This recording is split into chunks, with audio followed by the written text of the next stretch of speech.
Si El Shaddai.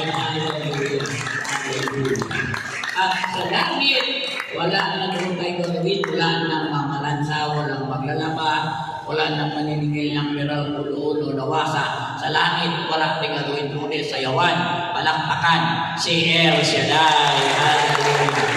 Hallelujah. Kaya tayo ay nagpa-practice. Amen po ba? Taas kamay mo gusto niya sa langit. Taas kamay. So sabihin mo sa katabi mo kapatid, kailangan galingan mo ang pag-practice para makapasa tayo sa Diyos. Walang pagkakataon ng malakas ang Diyos. Okay?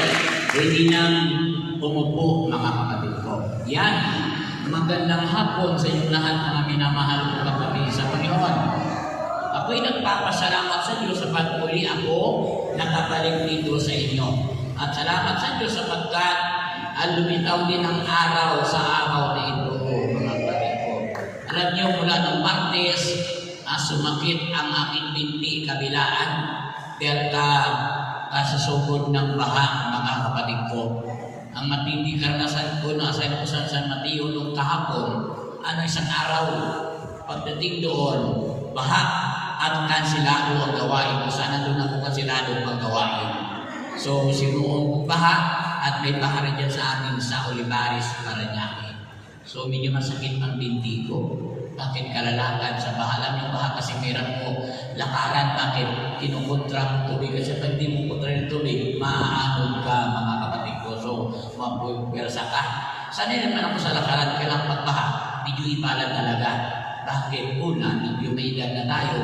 Pangalawa, ay mapupirasa ka nga sa bahay. Subalit, ganun naman ang Diyos natin, hindi niya tayo pababayaan. Amen po ba? Amen po ba? So, dadako na tayo sa ating pagsalusaluhan, mga kapatid ko. So, kailangan matapos tayo ng alas 11 ng gabi para makauwi tayo agad, mga kapatid ko. Taas kami ko sa mabuti ng alas 11.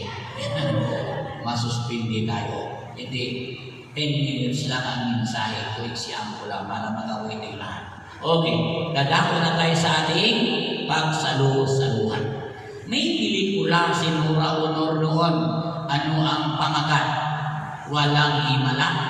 Ang sabi niya, walang himala. Sabi ni Nora Honor, yan din ang sabi ng mga taong wala sa Diyos, walang himala. Pero kapag kay El Shaddai ka, oras-oras, araw-araw, may himala kay El Shaddai. Amen ba? Amen ba? Si Kristo, sa bawat lugar na kanyang pupuntahan, siya nagihimala. Nagpapakita sa nagihimala.